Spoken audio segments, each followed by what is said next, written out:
when I first went into prison, Uh-huh. telling was like, that was the cardinal sin. Dudes was getting crushed in there when they come in there and people know about their case and they done told and did this, that, and the third. Right. They try their best to hide it. But once it was known, people dealt with them. Over the years, even in prison, I could see the culture changing. I could see the new generation coming in. And now they had a thing like, oh, I'm going to tell on him before he tell on me. Right. You see what I'm saying? So, and it was crazy because, like I say, I'm not even from that era. But to start seeing it coming in, just like the gangs, they just started creeping in. And right before you know it, the whole culture is shifting in prison right now. It's gangs. It's dudes. If you snitch now and you in prison, you cool if you get the sack. As long as you can get the package in, they don't care that you tell it. You know that's crazy, man. Yeah, that's crazy because they want to get high more than they have principles. Right. See what I'm saying? Oh, don't mess with him, man. Oh, man, he told it, man. Oh, man, shoot, he getting that joint in. Let him live. Right. You see what I'm saying? So it's different. But back when I came in, man, they wouldn't care what you was bringing in there. If you was a rat, you was a rat. And they were going to deal with you. That's period. Because they didn't want you around them because if you're a rat, you might rat on them. Right. You see what I'm saying? So dudes ain't want you around them when you was on that type of time. But like I say, the culture has changed, man. People changing and they justifying it now, man. But my thing is, you don't never have to tell on nobody because you don't never have to be involved in nothing. That's a fact. Don't even be involved in nothing. You see what I'm saying? Why? When you know the consequences. See what I'm saying? Don't even put yourself in a position. My motto is I learned later in prison, man, that the best solution for any type of drama, any type of anything that's going to cause you harm is to remove yourself from the equation. Right.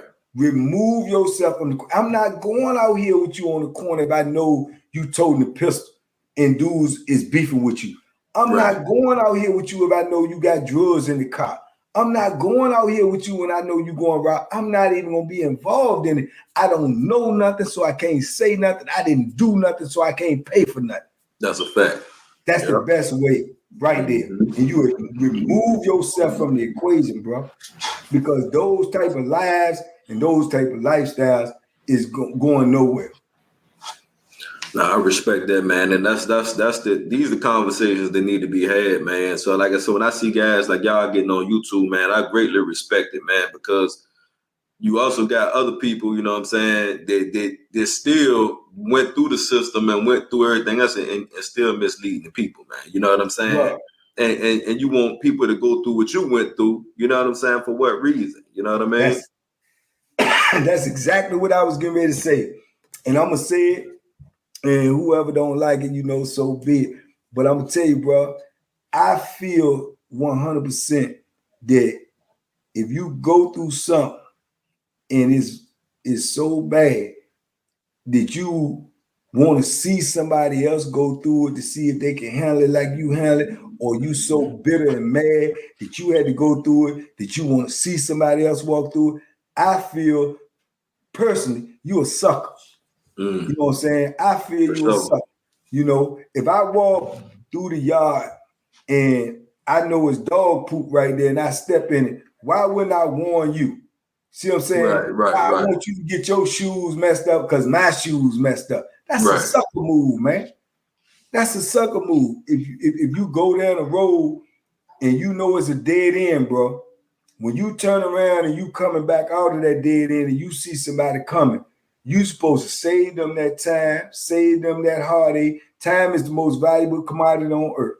That's You're supposed to stop them and let them know it's a dead end down here, bro. Now, if they choose to listen to you or not, that's on them, but you did your due diligence, man. Right. You did your due diligence. That's how you create good karma, bro. That's how you get good karma coming back to you. When you put bad energy out in the air, you're going to get bad energy come back to you. When you put that positive energy out there, man, positive create positive, man. It attracts positive. You see what I'm saying? So if you know something, bro, say something. Help somebody. You know what I'm saying? It ain't gonna cost you nothing. It can't make you do nothing but feel good about yourself. Right. That's a fact.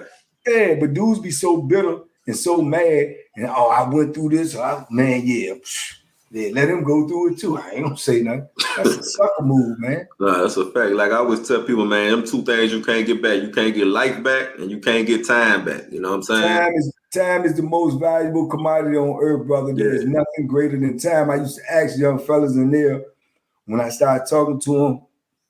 I said, man, what's the most important thing in your life? The most important thing in your life. And I always get the same answers. My mom, my dad, my kids, my wife or whoever. And I say, no. Just like you making a cake, you got ingredients, right? Right. If you making a life cake, you can't make it without time. That is the most important ingredients in life.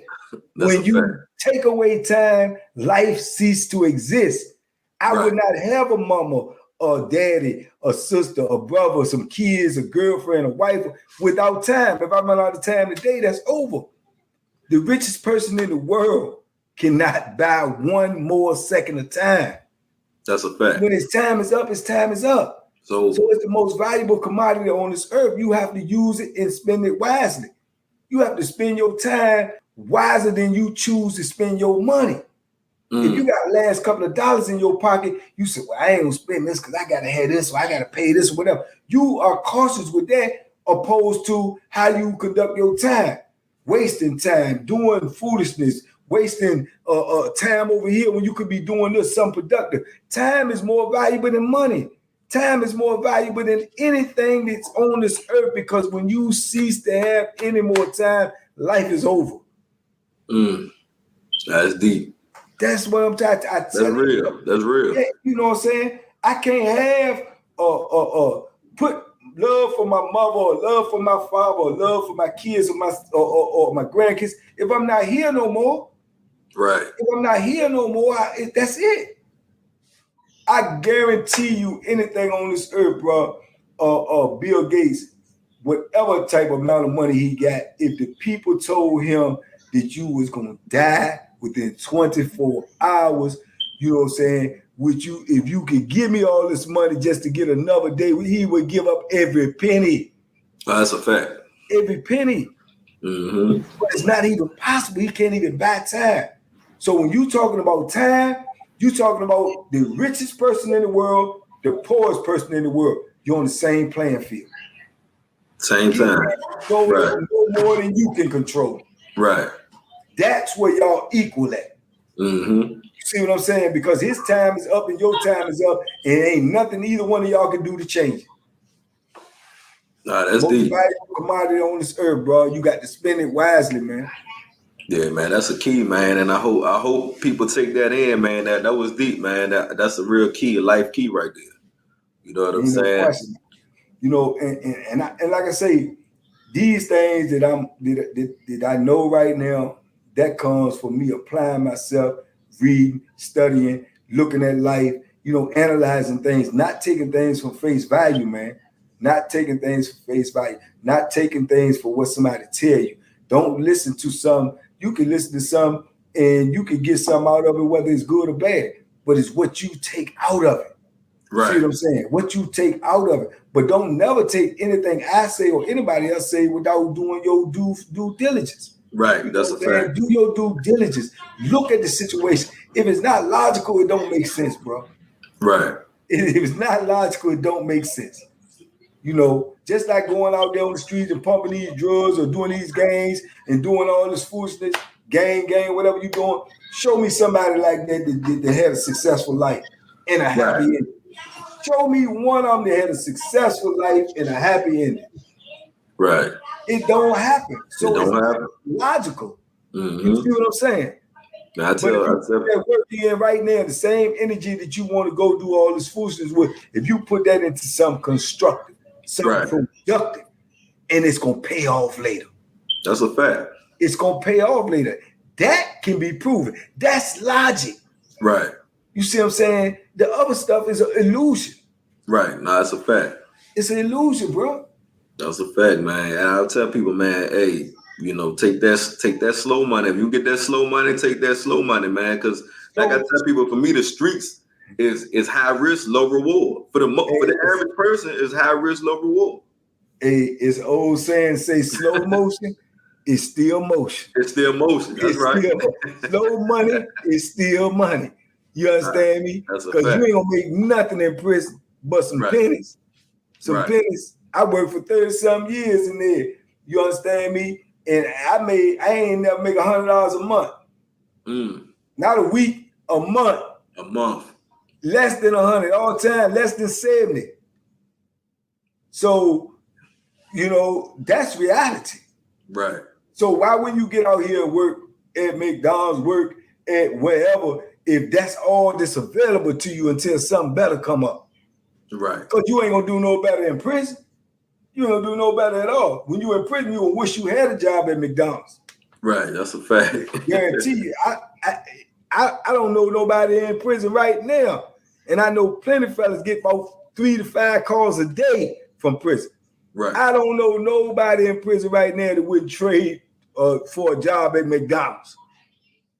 Not now one of them. Damn, that's crazy. But you got dudes out here to say that's too beneath them.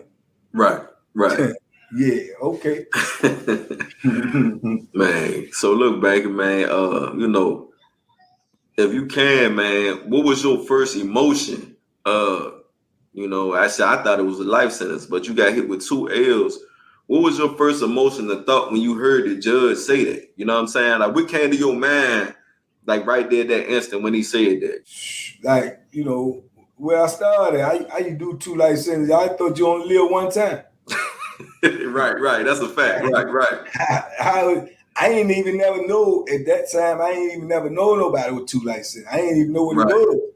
You know what I'm saying? So but see, that's why I say that's another point of, you know, being misled. I had a jackleg lawyer. He told me, this the first time you ever been in trouble. Don't even worry about it. You know what I'm saying? You ain't gonna have to do nothing but like 12 years before you go up for parole. And it's your first time. All you gotta do is go in and don't get in no trouble. You probably make first parole. Right. Everything that I just said, every bit of it, every part of it is a lie. Every part of it. Because number one, I didn't go up for parole in 12 years. I went up at 18.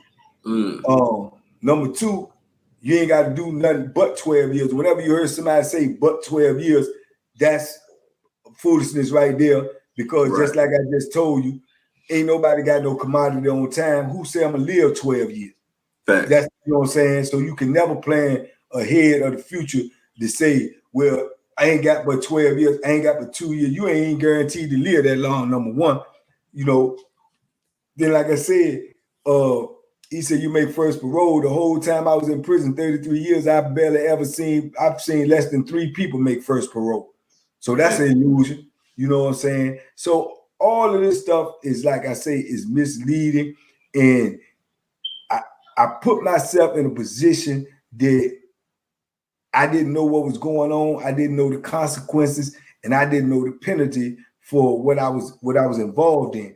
Had I known these things and educated myself, then I would have been in a better position. But even before that, had I been aware and smarter, an independent thinker, thinking for myself, I wouldn't even never got involved in that type of foolishness. Right. You see what I'm saying? So like I said, when I got that type of time, man, I went into prison. I ain't gonna tell you no lie, bro. I was lost. You know what I'm saying? I couldn't even conceive of I'd even do the fake 12 years that he was telling me. Right, you know? right.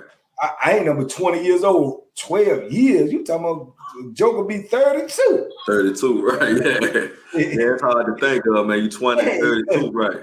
Yeah, you know what I'm saying? You like, man, what, you know, you thinking that's old, man. What, I can't, you know what I'm saying? Your mind ain't comprehending that type of stuff.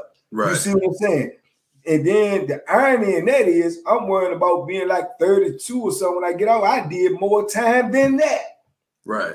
I did 33 years. You see what I'm saying? So this is what these dudes got to understand when they out here, bro, at 16, 17, 18, 19, 20. Bro, these people talking about giving you more time than you've been on this planet. More time than you've been on this planet. So everything you did from the time you was born up until now, and you times that by 2, everything you seen, every place you went, everything you did, times that by 2, that's how long you're gonna be sitting in a cage. Now put that in your brain and say, then ask yourself, what's worth me taking that risk? Right. Nothing. Nothing, bro. Nothing. How old you say you was?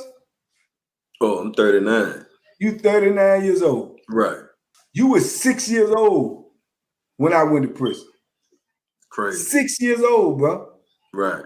So all the things you seen in your life, everything you went, every place you went, everything you experienced from the time you were 6 years old, I was in a cage.